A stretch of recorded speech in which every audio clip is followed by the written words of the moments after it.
Matric کے بعد گھر جب کھڑا تو میں ہر وقت اداس رہتا تھا، کیونکہ ہمارے گھر کے حالات بہت ہی کمزور تھے، اتنے اخراجات تھے اور آمدنی بالکل بھی نہیں تھی۔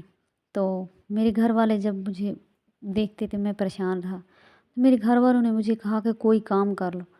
تب میں نے کوئی نہ کوئی کام ڈھونڈنا شروع کیا۔ میں ایک شاپ پہ چلا گیا، تو ایک لڑکی جو بہت ہی خوبصورت تھی اپنی گاڑی پر اسکول جاتی تھی، اس کے ساتھ 2 گارڈ ہوتے تھے، ایک ڈرائیور ہوتا تھا، اور اپنے محل تھا اس کا ایک بڑا، اتنا پیارا بنگلہ تھا، وہ اس میں رہتی تھی اور مجھے وہ بہت اچھی لگتی تھی۔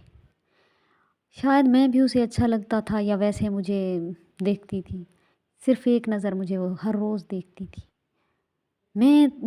مجھے اس کی عادت ہو گئی، میں اب اس کی گلیوں کے چکر لگانا شروع کر دیے، اس کی گلیوں میں گھومنا دیکھنے کے لیے کہ مجھے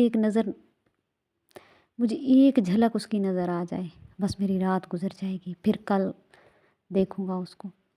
اگر وہ نظر نہیں آتی تھی تو مجھے ایسے لگتا تھا جیسے آج مجھے نیند بھی نہیں آئے گی اور مجھے بھوک بھی نہیں لگے گی۔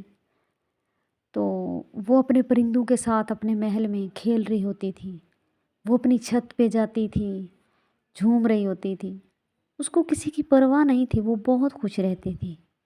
اس کے نوکر جا کر ادھر ادھر اس کے آگے پیچھے گھوم رہے ہوتے تھے، اور میں بہت غریب تھا، میں اس کے خواب دیکھ رہا تھا جو حقیقت میں مجھے نہیں دیکھنے چاہیے تھے، کیونکہ میں بہت ہی غریب تھا اور وہ بہت ہی امیر تھی، اور وہ لاڈو میں پلی ہوئی کہاں جھونپڑی میں آتی بیچاری۔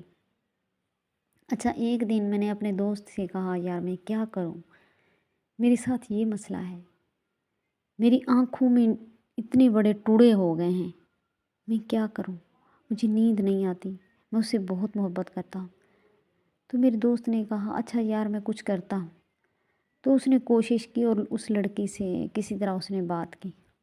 جب اس نے بات کی کہ وہ لڑکا آپ کو پسند کرتا ہے، تو اس نے کہا، اچھا اپنے جا کے دوست کو میرا یہ ایک لیٹر دینا، اور اس لیٹر پہ لکھا ہوا تھا کہ اگر تم مجھے پانا چاہتے ہو یا محبت کرتے ہو تو خود کو میرے برابر کرو، یہ سب کچھ مجھے دینا جو میرے پاس ہے، گاڑی، نوکر، بنگلہ، پرندے، ساری آسائشیں مجھے دینا۔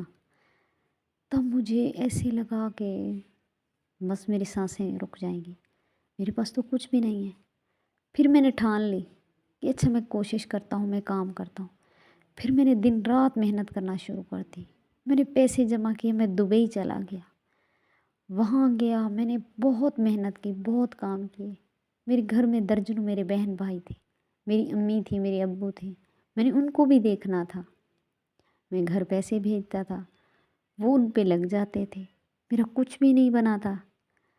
تو جب میں آیا تو میں نے اس کو ڈھونڈنا شروع کیا، اس کو دیکھنے کے لیے، تو مجھے وہ نظر کہیں بھی نہیں آئی۔ جب وہ نظر نہیں آئی تو میں بیمار ہو گیا، میرا دوست مجھے ہاسپٹل میں لے گیا۔ جب ڈاکٹر نے دیکھا تو اس نے کہا کہ اس کو تو کوئی مسئلہ ہے، اس کو سکون نہیں آ رہا، اس کو نیند نہیں آتی۔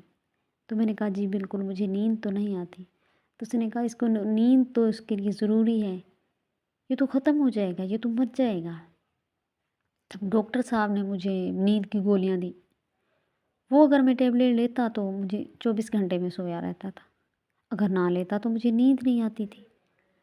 میں نے بہت اس کا انتظار کیا کہ کہیں مجھے نظر آ جائے، کہیں مجھے مل جائے، لیکن اس لڑکی نے میری طرف دیکھا ہی نہیں، کیونکہ اس کی غلطی نہیں ہے نا، اس نے تو مجھ سے محبت کی ہی نہیں تھی، میں نہیں کی تھی، اور میری غلطی ہے کہ اس سے مجھے محبت نہیں کرنی چاہیے تھی۔